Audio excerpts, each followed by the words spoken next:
guys, we're going to do part 2 of chapter 16 real quick because it's actually some information that will be very helpful. And I think that Mrs. Craig's been talking to you a lot about infinitives, so I don't think that this will be too much of a stretch for you. So, this word, incise, I'm looking at page 70 in chapter 16. This word incise, notice I put a little thing around the prefix in. Well, in Latin, the prefix in means, guess what? In. Yeah, it does. So, Allison, do you have your Stevenson grammar notebook? Right there. Can you get it?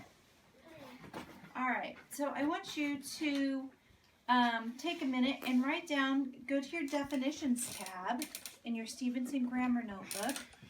Jack, can you pull up Stevenson grammar? Okay. In your definitions tab. And Texie's a dog. I would like you to write the word incise. And then you can write the following definition. Let's see, I'll do it here. To incise means to cut in. Okay, so here we have the in, the part of incise means we have the in there, to cut in. Another example that they have is the word indent.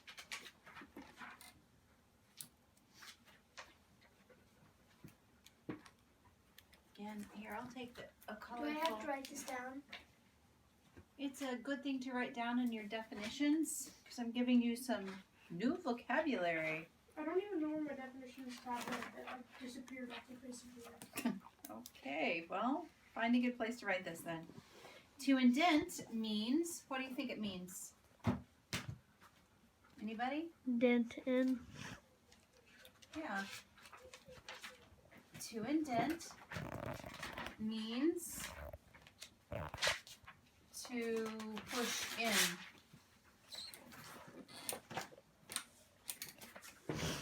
Taxi. To inhale. Inhale. Breathe in. To breathe in. Good job.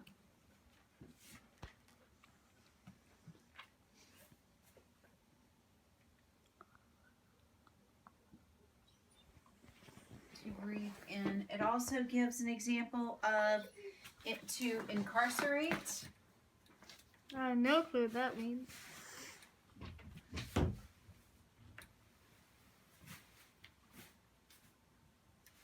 To incarcerate means to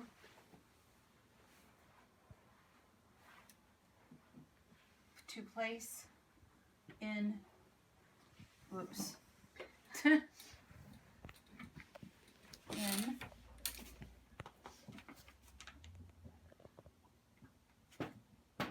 prison. To incarcerate means to place in prison.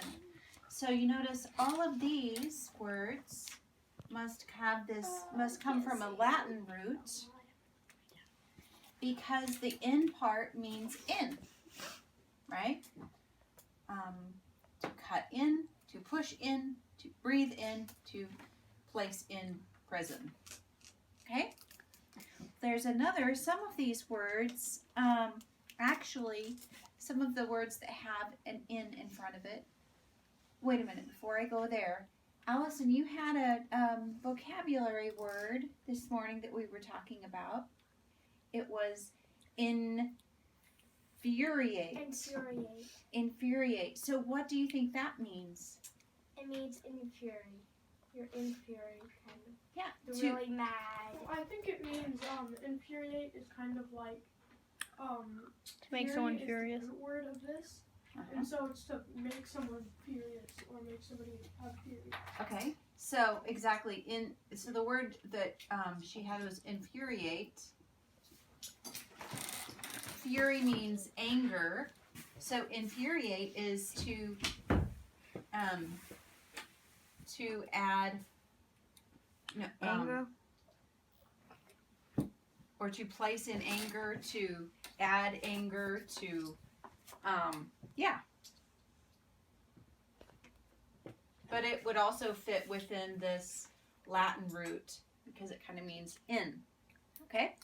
So, let's talk about some of these words with an in prefix. A prefix is the part of a word that's added at the beginning.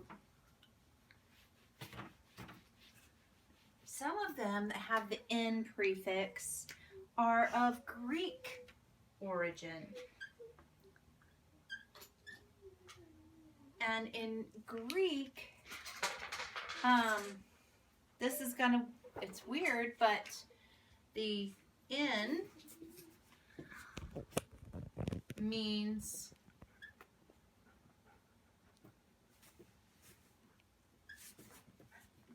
not.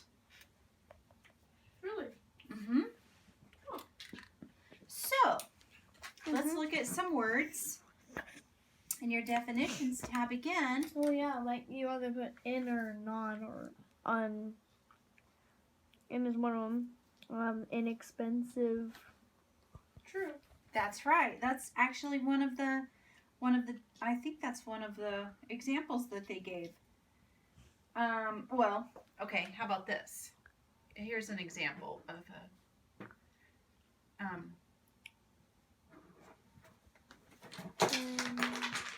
Incorrect, yeah. since you gave me that one. Some other was okay.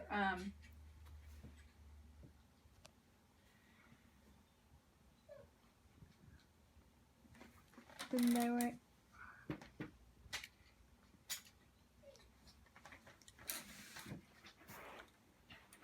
Okay, so if we look at our prefix in, if it's a word with a Latin root, the prefix means not. So what does this mean? Right. Not. Well, it is not correct, yeah. Not correct. Or right, I guess. What does inexpensive mean? If this word's in the Latin root, the Greek, what does it mean? Non-exclusive.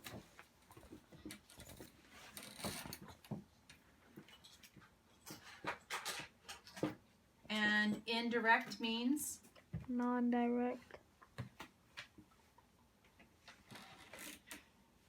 Not direct, or it's also, you think about something being indirect, it's, a direct line from one place to the other would be, a straight line, right? That's the direct path. It'd be a straight line. An indirect path would be like going over here, over here, over here, up here, to eventually getting over there, right? So it's not direct. Informal is, of course, not formal. That brings me to, remember I told you that, you guys, Mrs. Craig has been talking about infinitives. Okay, well, let's look at the word finite. It means limited. Finite means limited, you're right. Finite has an end. Finite has a beginning. It has an ending. It's limited.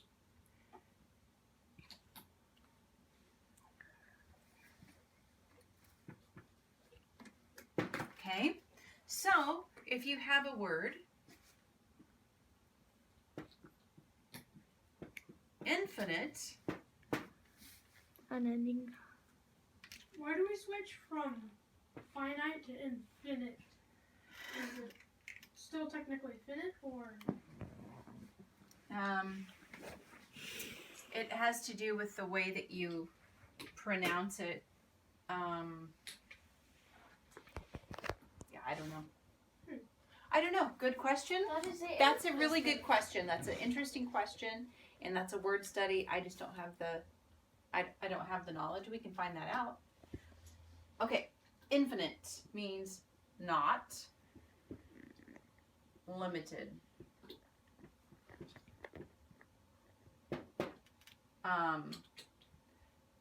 Not non. We'll say non-ending. No ending, non-ending. That is infinite, right? It has no boundary. Yeah. We talk about God being infinite, no beginning, no ending, right? So I want you to think about, now we're going to go to Mrs. Craigland, and she talks about infinite, the infinite form of verbs. In Latin, I believe they have an RE ending, right? Mhm. Well, in English, they have the word to in front of them. That is how you indicate an infinite verb. Remember when we go through the steps and we check for twos on that second analysis step? And then at number 5, we find and label the verb phrases. So to run would be a verb phrase because it has a to, and then it has a verb behind it. This is an infinite. A verb phrase is an infinite. Okay, so to run, this verb phrase, can you tell from this verb phrase when it happens? When the action happens? Well, to run is an infinite, and it has no beginning, no ending. You're just running. It doesn't stop. Okay, do you agree? Can you see, does this to run, does it happen in the present? Yes. Does it happen to run? Does it happen in the future? It happens. Can you tell when this is happening? It's Past, present, or future to run? it is Can you tell? Past, present, or future to run? present. You can't really Present tell, and right? Future.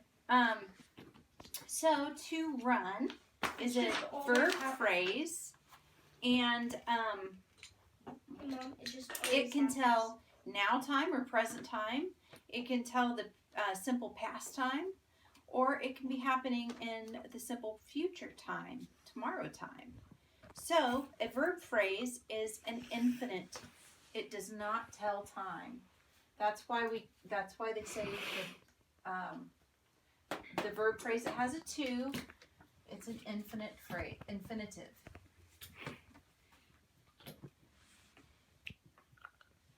An infinitive verb is a verb phrase. Okay, on the bottom of page 72, you'll have activity 1. This would be a really good activity for you to do at home to understand understand this infinitive process. So Allison, I wrote down one of the sentences in that activity. I want you to follow the sentence analysis steps and label this. Okay, so sentence number 1. Read whole sentence. Tom wanted to sing in the chair. Choir. Which is strange. In the choir. Oh, in the choir. Which In is the slightly less shade. strange. Okay, go ahead. Check for twos. I gotta check the twos, so I check for it. Okay. Label sentence analysis number 3. Find and label preposition words.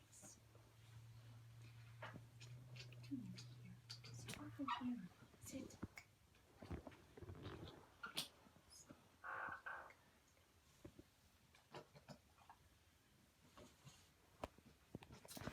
Step number 4. Label adjectives.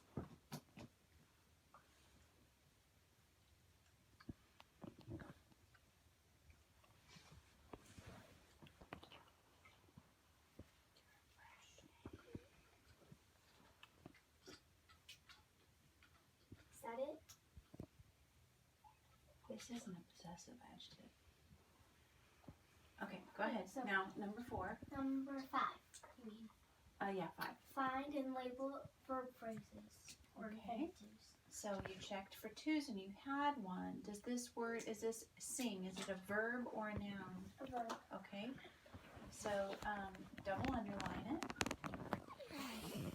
Okay. And it's a verb phrase, so mark it as a verb phrase, the phrase symbol. Yeah. All right. No, it's okay. All right. Find and label. Find, mark, and label main verb. This is the only verb. So it's Really? Is it the only verb? wanted.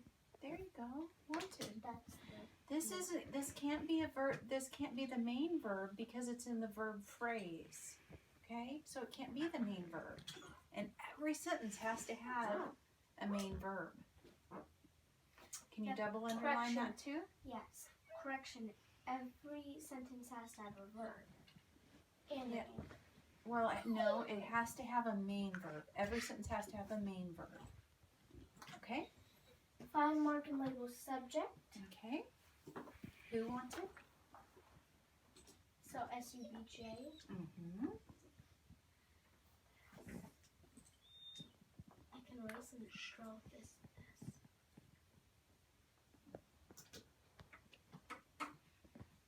And then one underline. One underline. That's right. Okay. Now number 7. Find the lurk. Okay. Number 8. Find and circle the complements. Okay. Everything is labeled here, right? Mhm. But I want you to know this verb phrase, what we called an you should write infinite because this is not just a verb phrase. We're going to start calling this an infinitive. So write INFV period above that. So I want you to know that this infinitive verb is actually a completing word. This completes the sentence. It says So Tom it's like- wanted. Is it like a compliment except a verb, or just? It's like a complement that is the direct object Oh, it's a complement direct object. Okay. because it answers what he wanted. If it would just be Tom wanted in the choir. That's right. Wanted in the choir. Wanted What what? do you want in the choir? Yeah, it answers that question of what. So this verb phrase, this infinitive, is the direct object, which is a complement. Mhm. Good job. Okay, cool. Thank you, Joe. Pause.